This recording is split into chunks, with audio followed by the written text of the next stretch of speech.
എല്ലാവർക്കും ഇപ്പോഴത്തെ കാലാവസ്ഥയിൽ ഹിൽ സ്റ്റേഷനുകൾ ഉൾപ്പെടെയുള്ള ഇടങ്ങളിലേക്ക് പോകാനാകും കൂടുതൽ താല്പര്യം. എന്നാൽ അത്തരം ഇടങ്ങളല്ലാത്ത സ്ഥലങ്ങളിലേക്ക് കൂടി പോകാൻ ആഗ്രഹിക്കുന്ന ഒട്ടേറെ ആളുകളുണ്ട് നമ്മുടെ നാട്ടിൽ. അവരിൽ ചിലരെങ്കിലും ജീവിതത്തിൽ ഒരിക്കൽ കാണാൻ ആഗ്രഹിച്ച ഇടമായിരുന്നു തമിഴ്നാട്ടിലെ രാമേശ്വരം. വളരെയേറെ പ്രത്യേകതകളുള്ള ഇടമാണ്. ഇവിടുന്ന് പ്രത്യേകം പറയേണ്ടതില്ലല്ലോ. ഇന്ത്യൻ ഉപദ്വീപിന്റെ ഏറ്റവും അറ്റത്താണ് രാമേശ്വരം സ്ഥിതി ചെയ്യുന്നത്. പ്രകൃതി രമണീയമായ ഈ ഭൂമി അവിടുത്തെ സ്ഥായിയായ ശാന്തഭാവം കൊണ്ട് ഇവിടേക്ക് എത്തുന്ന ആരെയും അവിടേക്ക് ആകർഷിക്കാറുണ്ട്. ഒരു തീർത്ഥാടന കേന്ദ്രം എന്ന നിലയിൽ പേരുകേട്ട രാമേശ്വരത്തെ പ്രധാന കാഴ്ച പ്രസിദ്ധമായ രാമനാഥസ്വാമി ക്ഷേത്രമാണ്. വിശാലമായ ഇടനാഴികൾക്കും മനോഹരമായി കൊത്തിയെടുത്ത ശില്പങ്ങളടങ്ങിയ തൂണുകൾക്കും പേരുകേട്ടതാണ് ഈ ക്ഷേത്രം. ഇവിടുത്തെ കാഴ്ചകളെക്കുറിച്ച് പറയുകയാണെങ്കിൽ ഇതിനൊരു അവസാനവും ഉണ്ടാകില്ല. ഇന്ത്യൻ ഉപഭൂഖണ്ഡത്തിന്റെ തെക്കേ അറ്റത്ത് സ്ഥിതി ചെയ്യുന്ന ധനുഷ്കോടിയെക്കുറിച്ചാണ് ഇനി പറയുന്നത്. ചരിത്രത്തിലും ഐതിഹ്യത്തിലും കുതിർന്ന ഒരു വിദൂരവും നിഗൂഢതയുമാണ് ഈ ഭൂമിക്കുള്ളത്.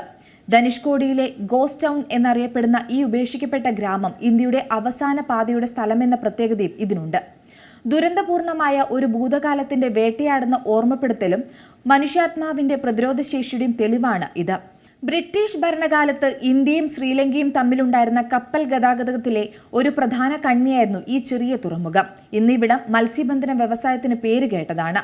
പുരാണ പ്രസിദ്ധമായ രാമേശ്വരവുമായുള്ള ബന്ധം മൂലം ധനുഷ്കോടിയും ഹിന്ദുക്കളുടെ പുണ്യ തീർത്ഥാടന കേന്ദ്രമായിരുന്നു.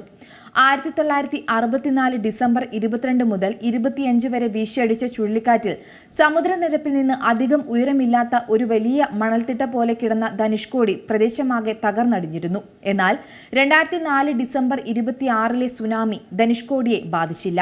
വെള്ളം അല്പം ഉയർന്ന ശേഷം പിന്നിലേക്ക് പോകുകയാണുണ്ടായത്. ധനുഷ്കോടിക്ക് വലിയ ചരിത്ര പ്രാധാന്യമുണ്ട് പറയാൻ. അതിന്റെ വേരുകൾ പുരാതന കാലം മുതലുള്ളതാണ്.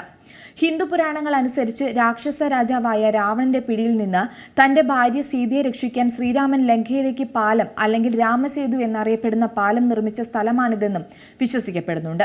ഏറ്റവും പുതിയ വാർത്തകളും വിശേഷങ്ങളും വിരൽ തുമ്പിലറിയാൻ സീ മലയാളം ന്യൂസ് എല്ലാ ഡിജിറ്റൽ പ്ലാറ്റ്ഫോമുകളിലും ലഭ്യം.